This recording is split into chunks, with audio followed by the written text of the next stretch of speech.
Hello my dear children, welcome back. बच्चों, आज हम एक छोटा सा लेकिन बहुत इंपॉर्टेंट टॉपिक शुरू करने वाले हैं, क्योंकि ये टॉपिक जो है इसी के ऊपर हमारा पूरा का पूरा 12th क्लास का सिलेबस बेस्ड है। मैंने आपको पहले बताया था कि पहले 3 चैप्टर करने के बाद चैप्टर नंबर 4 से लेके 8 तक सारे चैप्टर्स जो हैं वो फंक्शंस ऑफ मैनेजमेंट से रिलेटेड हैं। Planning, organising, staffing, directing and controlling.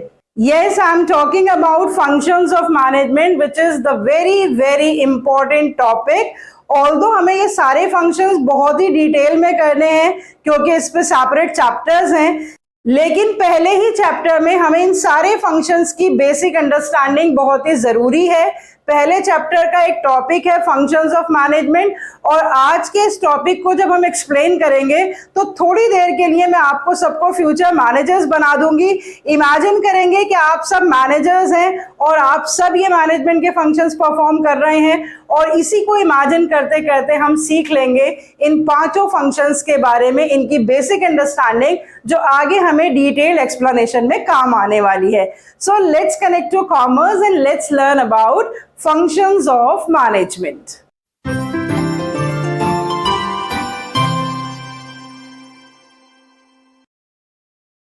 जैसा मैंने बताया बच्चों आपको कि हम सब लोग जो हैं वो प्रोफेशनल मैनेजर्स नहीं हैं। मैं टीचर हूं, आप स्टूडेंट्स हैं, आपके पेरेंट्स जो हैं वो भी प्रोफेशनल मैनेजर्स नहीं हैं। लेकिन कभी क्या ऐसा हुआ है कि आप में से किसी ने कभी कुछ मैनेज ही ना किया हो? ऐसा बिल्कुल नहीं होता। We all know how to manage things, we manage so many things. हम बहुत सारी चीजें मैनेज करते हैं। मैं अपने लेसन प्लान्स मैनेज करती हूँ, मैं अपनी टीचिंग को मैनेज करती हूँ, अपने घर के कामों को मैनेज करती हूँ। जो आपके पेरेंट्स हैं वो आपकी स्टडीज और आपका सारा बजट फाइनेंस को मैनेज करते हैं। आप लोग भी अपनी स्टडीज को मैनेज करते हैं। तो हम लोग जो है मैनेजमेंट एक्चुअली करते ही हैं, और जो भी एक मैनेजमेंट के लिए बेसिक नेसेसरी एक्टिविटीज होती है या फंक्शंस होते हैं उनको हम सभी परफॉर्म करते हैं। आप भी प्लान करते हैं, मैं भी प्लान करती हूँ, आपके पेरेंट्स भी प्लान करते हैं, रिसोर्सेज को इकट्ठा करते हैं, आपको डायरेक्शंस देते हैं, आपको कंट्रोल करते हैं। तो जो एक्चुअली एक मैनेजमेंट के फंक्शंस होते हैं वही हम आज सीखने वाले हैं, that what are the various functions of management. उन बेसिक फंक्शंस का मीनिंग क्या है, उन बेसिक फंक्शंस को परफॉर्म करने के लिए एक मैनेजर क्या क्या स्टेप्स लेता है, और किस तरह से एक मैनेजर एक मैनेजमेंट साइकिल को कंप्लीट करके नेक्स्ट मैनेजमेंट साइकिल पर मूव करता है। इससे पहले मैं आपको प्रॉपर डेफिनेशंस बताऊं इन 5 फंक्शंस ऑफ मैनेजमेंट की।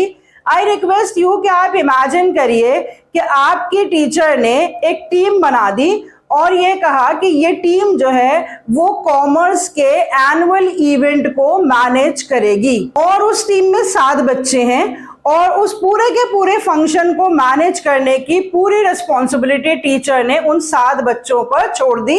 इसका मतलब वो 7 बच्चे एक्चुअली इस ग्रुप को रिप्रेजेंट करेंगे जो मैनेजमेंट ग्रुप है, and the goal this group has to achieve is to successfully organize the annual commerce event. आप सोचिए कि अब आपके कंधे पर जब ये रिस्पॉन्सिबिलिटी दे दी गई तो सबसे पहले आप क्या करेंगे? सबसे पहले तो जो भी टीचर ने आपको डेट, टाइम और शेड्यूल दिया है उसके हिसाब से आप अपने अरेंजमेंट्स करना शुरू कर देंगे, प्लान करना शुरू कर देंगे कि उस इवेंट में क्या क्या एक्टिविटीज होंगी, क्या क्या कल्चरल आइटम्स होंगी, कल्चरल आइटम्स और एक्टिविटीज के अलावा कितने सारे लोग जो हैं आपको इनवाइट करने पड़ेंगे as a chief guest, refreshment का अरेंजमेंट करना पड़ेगा, सीटिंग अरेंजमेंट करना पड़ेगा, number of chairs, physical resources, human resources, क्या क्या रिक्वायरमेंट्स होंगी। तो उसके लिए आप पहले लिस्ट बनानी शुरू कर देंगे। सबसे पहले तो आप प्लान करना शुरू कर देंगे कि हमारा गोल है कि ये इवेंट सक्सेसफुल हो जाए इस पर्टिकुलर डेट और टाइम को, तो उसके लिए हमें क्या क्या रिक्वायरमेंट्स हैं। तो आप लिस्ट बनाना शुरू कर देंगे लोगों की, रिसोर्सेस की, फिजिकल एंड ह्यूमन रिसोर्सेस की। फिर उसके हिसाब से आप देखेंगे कि इस काम को करने के लिए आपको कितने लोग चाहिए। फिर आप उन लोगों की रिस्पॉन्सिबिलिटीज फिक्स करेंगे कि एक पर्टिकुलर पर्सन जो है वो सिर्फ रिफ्रेशमेंट के काम को देखेगा, एक पर्टिकुलर पर्सन जो है वो डेकोरेशन देखेगा, एक पर्टिकुलर पर्सन सिटिंग अरेंजमेंट देखेगा। एक पर्टिकुलर पर्सन जो है वो कल्चरल एक्टिविटीज भी देखेगा, और जिन जिन को आप ये काम सौंप रहे हैं वो अपनी टीम खुद बनाएंगे। फिर उसके बाद हो सकता है कि आप एक पर्टिकुलर रिहर्सल का डे फिक्स करें कि एक एनुअल इवेंट से पहले एक रिहर्सल भी होनी चाहिए, ताकि उसमें हमें अपनी कमियां पता चल जाएं कि हमने कोई कमी तो नहीं छोड़ दी, और अगर कोई कमी हमें पता लगे तो हम एक्चुअल इवेंट से पहले करेक्टिव एक्शन ले सकें। बिल्कुल इसी एग्जाम्पल को अपने दिमाग में बैठाकर अब जो भी मैंने आपसे डिस्कस करा है उसको हम कोरिलेट करेंगे with the functions of management, कि जिस तरह से आपने स्टेप्स लिए कि सबसे पहले आपने प्लानिंग से शुरू करा, इसी तरह से हर मैनेजर जो है सबसे पहले प्लान आउट करता है कि अपना गोल को अचीव करने के लिए हमें क्या क्या मेन प्लान्स बनाने हैं और क्या क्या सब्सिडियरी प्लान्स हैं, और उसको हम कैसा पूरा करेंगे। तो पहला फंक्शन हर एक मैनेजमेंट का होता है प्लानिंग। प्लानिंग के बिना कुछ नहीं हो सकता है। प्लानिंग के बिना अगर हम एट रैंडम कोई भी एक्टिविटीज परफॉर्म करते हैं तो 90% चांस है कि वो सक्सेसफुल नहीं होंगी। प्लानिंग के बाद भी कुछ प्लान्स फेल हो जाते हैं, लेकिन planning is a must and the basic function that is performed by every management. जब प्लानिंग कर लेती है कोई भी मैनेजमेंट, उसके बाद मैनेजमेंट क्या करती है कि वो ये डिसाइड करते हैं कि कितने फिजिकल और ह्यूमन रिसोर्सेस चाहिए इन प्लान्स को अचीव करने के लिए, main plan and subsidiary plans. उसको हम कहते हैं ऑर्गेनाइजिंग। फिर उसके बाद इन फिजिकल और ह्यूमन रिसोर्सेस को कौन कौन मैनेज करेगा, स्पेसिफिकली किस किस की क्या क्या अथॉरिटी होगी, क्या क्या रिस्पॉन्सिबिलिटी होगी, एक ढांचा बनाया जाएगा, और उस पर्टिकुलर फंक्शन को हम कहते हैं ऑर्गेनाइजिंग। फिर ऑर्गेनाइजिंग के बाद क्या होता है कि जब लोगों की अथॉरिटी और रिस्पॉन्सिबिलिटी फिक्स कर दी जाती है, फिर स्पेसिफिकली उन्हें काम सौंपा जाता है और बताया जाता है कि क्या क्या काम आपको करना है। उन लोगों को लगातार कंटिन्यूअस डायरेक्शंस देनी पड़ती हैं, उन्हें सुपरवाइज करना पड़ता है, मोटिवेट करना पड़ता है, उनके साथ कम्युनिकेट करना पड़ता है, उन्हें लीड करना पड़ता है, उन्हें कॉमन डायरेक्शंस देनी पड़ती हैं, जिस फंक्शन को कहा जाता है डायरेक्टिंग। और फिर ये चेक किया जाता है कि जो डायरेक्शंस उन्हें दी जा रही हैं उसके हिसाब से वो काम कर रहे हैं या नहीं कर रहे हैं, and that function is called the controlling function. तो एक छोटे से एग्जांपल से मैंने सिर्फ आपको समझाया है कि किस तरह से एक के बाद एक फंक्शन परफॉर्म करके series of functions, series of steps, series of activities को परफॉर्म करके मैनेजमेंट अपनी एक साइकिल ऑफ मैनेजमेंट को पूरा करती है, और फिर उसके बाद नेक्स्ट साइकिल उसकी शुरू हो जाती है। हम ऑलरेडी देख चुके हैं फीचर्स ऑफ मैनेजमेंट में कि मैनेजमेंट एक कंटिन्यूअस प्रोसेस है। जब कंट्रोलिंग फंक्शन परफॉर्म होता है और उसमें कोई कमियां पता लगती हैं तो मैनेजमेंट को फिर से रीप्लान करना पड़ता है और अपनी दूसरी मैनेजमेंट साइकिल जो है वो शुरू करनी पड़ती है। तो आई होप इस एग्जांपल से आपको काफी हद तक जो है वो बेसिक अंडरस्टैंडिंग हो गई। प्रॉपर डेफिनेशंस मैंने यहाँ पर आपके लिए लिख दी है। पहले मैंने मैनेजमेंट की डेफिनेशन लिखी है, एक अलग डेफिनेशन जो अभी तक हमने नहीं पढ़ी थी। Management is defined as a process of planning, organising, directing and controlling the efforts of the organizational members। किसके efforts? जो भी ऑर्गेनाइजेशन में लोग काम कर रहे हैं उनके efforts को प्लान करना, ऑर्गेनाइज करना, डायरेक्ट करना एंड कंट्रोल करना, and of using the organizational resources to achieve the specific goals। कि हर एक मैनेजमेंट के गोल्स होते हैं, उन गोल्स को अचीव करने के लिए मैनेजमेंट को दो तरह के रिसोर्सेज यूज करने पड़ते हैं, physical resources and human resources. और उन रिसोर्सेज को proper planning, organising, directing and controlling से बेस्ट पॉसिबल मैनर में इफेक्टिवली एंड एफिशिएंटली मैनेज किया जाता है। This is what the management is. तो इस पर्टिकुलर डेफिनेशन में सारे फंक्शंस जो हैं वो मैंने अंडरलाइन कर दिए हैं, planning, organising, staffing, directing and controlling. इसके अलावा भी कुछ और इंपॉर्टेंट क्लासिफिकेशंस हैं मैनेजमेंट के फंक्शंस की, लेकिन ये 5 मेजर फंक्शंस होते हैं जो कि हर एक क्लासिफिकेशन में दिए गए हैं। ये फंक्शंस हर एक मैनेजमेंट को परफॉर्म करने ही पड़ते हैं। अब देख लेते हैं स्पेसिफिकली एक एक फंक्शन की definition. Planning, organising, staffing, directing, controlling, हर एक के बारे में मैंने दो इंपॉर्टेंट पॉइंट्स लिख दिए हैं। इनको आप समझ लेंगे, बस इतना भी हमारे लिए काफी होगा।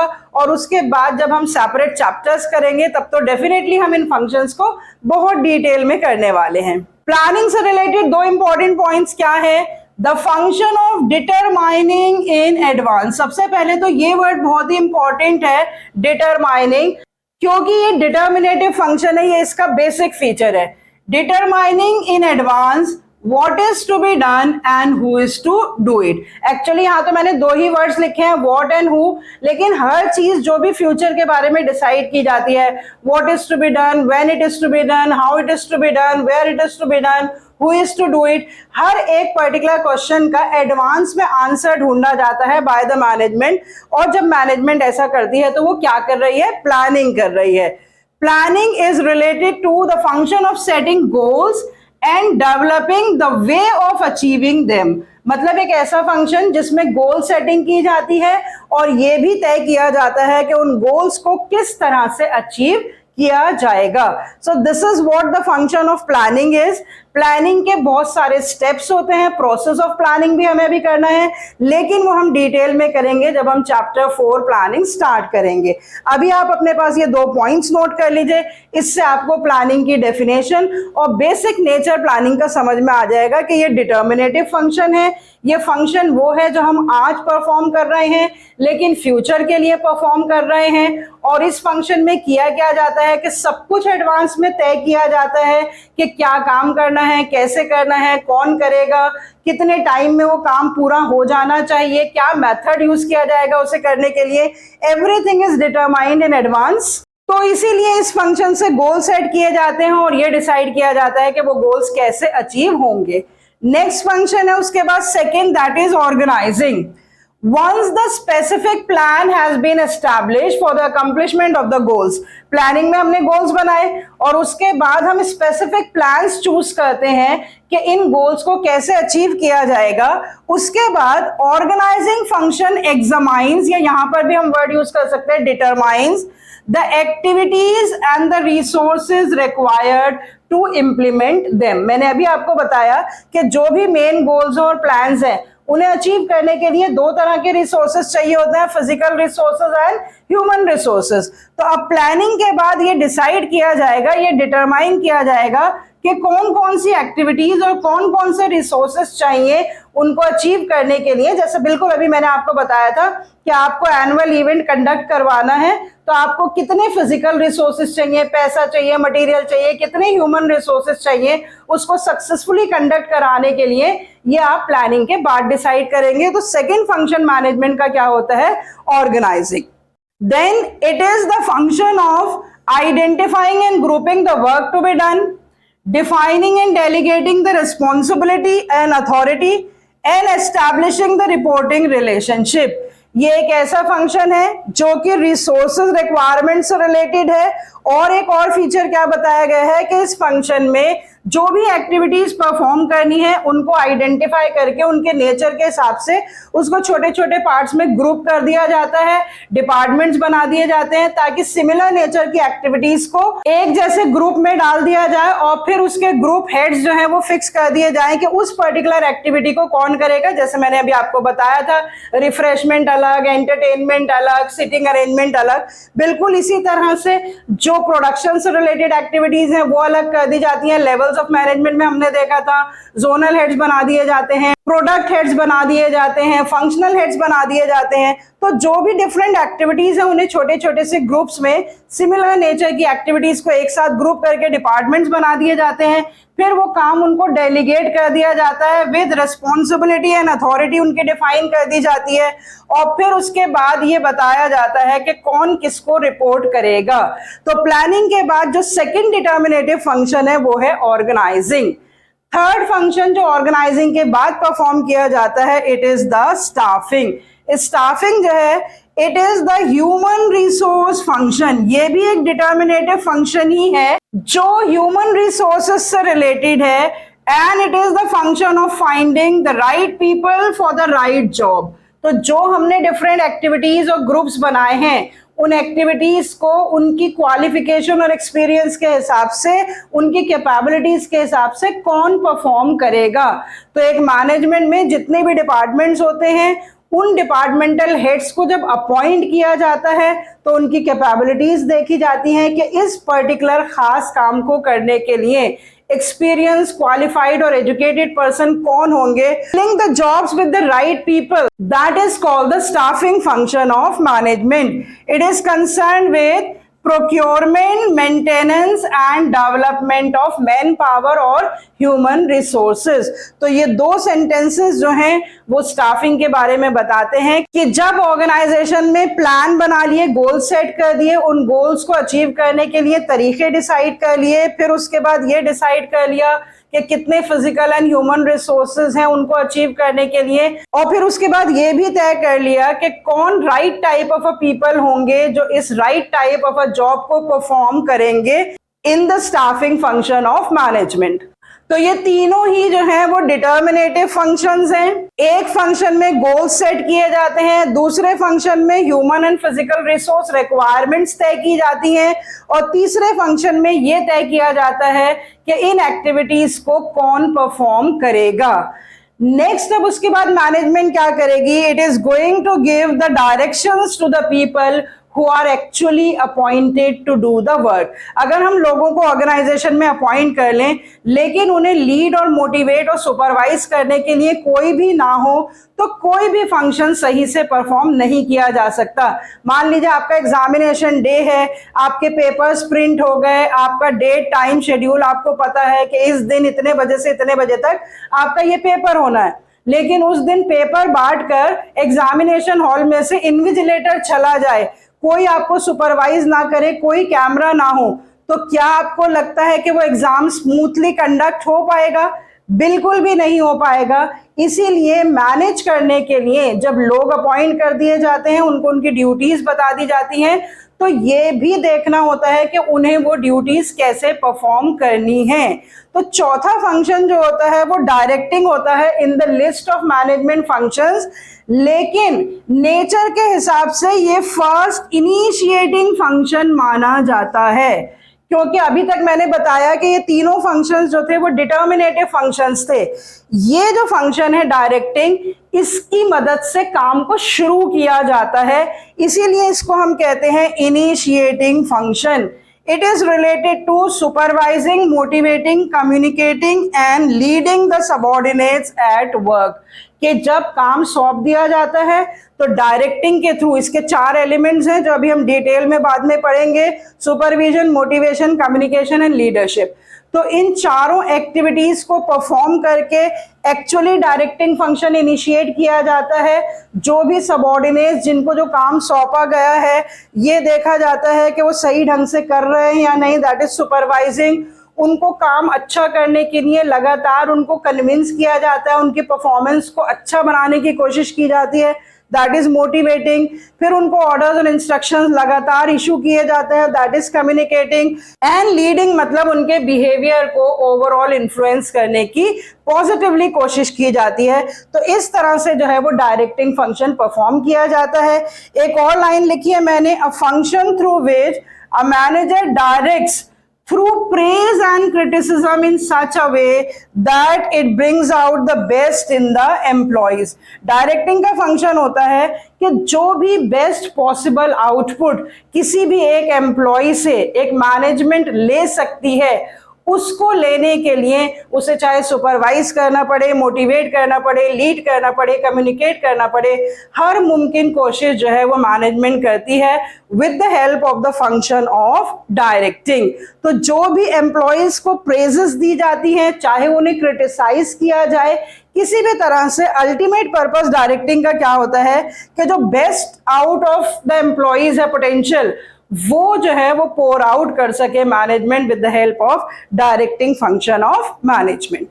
Last but not the least is controlling. यहां पे इसका स्पेसिफिक फीचर है that it is the monitoring function. It is the monitoring function which is related to the actual performance of the organisation.